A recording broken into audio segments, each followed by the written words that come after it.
Hi, I'm Joan Rosenhauer, and I'm the president of Jesuit Refugee Service USA. Some of my colleagues sent me some questions and asked if I would provide some answers to some questions. So we have questions here in the bowl, and I'm going to begin to provide some responses. Well, I first heard about JRS when I worked at Catholic Relief Services.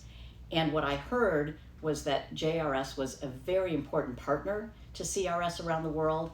And the phrase that people used was that JRS punches above its weight, that it is an organization that has a very strong impact that is beyond what you might expect for its size. And so I immediately wanted to learn more about the organization and become a part of that mission. And I was invited to serve on the board of JRS USA.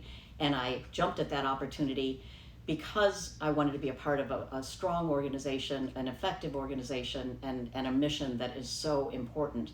And I have continued to be committed to that through my time on the board and now as president of JRS USA.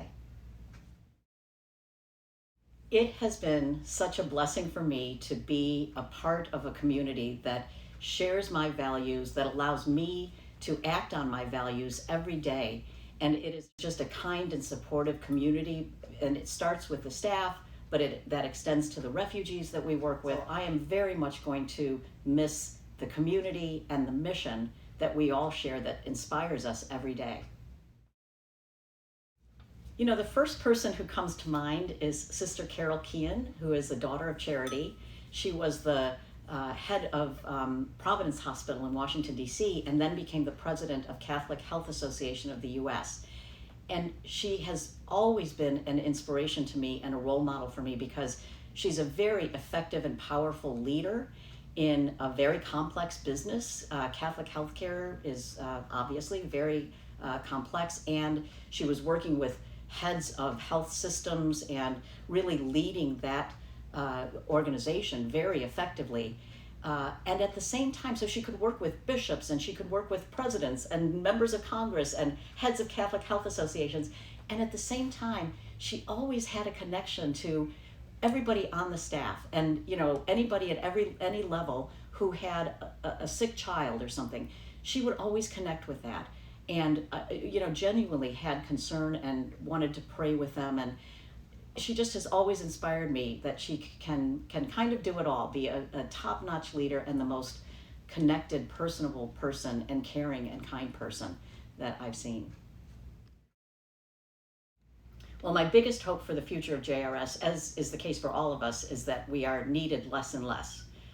It's tragic that the number of people who've been forced to flee their homes has grown so dramatically in recent years. But assuming that there are still people who need help and have been forced to flee their homes, my hope for JRS is that we can continue to grow in our ability to help families and individuals who have experienced persecution and violence to build a new life wherever they end up. Many of them stay in their situation of displacement 10 or 15 or 20 years. And JRS's job moving forward is to get better and better in helping them to rebuild their lives and thrive wherever they end up. On a trip to Uganda about a year and a half ago, I had a chance to meet a woman who had fled by herself from Somalia and the violence there and had come through Kenya, come to Uganda, come to Kampala, and was really at that point just desperate, felt alone, didn't think she could manage, didn't think she would survive. And she learned about JRS, and JRS provided two key opportunities for her. One was to receive mental health and psychosocial support, given how much trauma and how alone she felt. They helped connect her to a community and provide both group and individual support for her.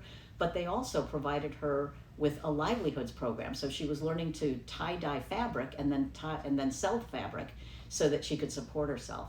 And what she said to me was, JRS saved my life. And that I will never forget.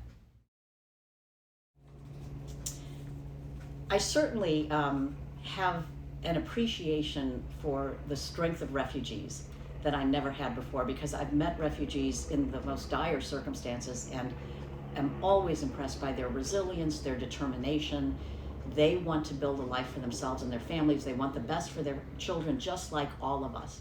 So that experience has really deepened my appreciation for refugees as I've experienced it at JRS.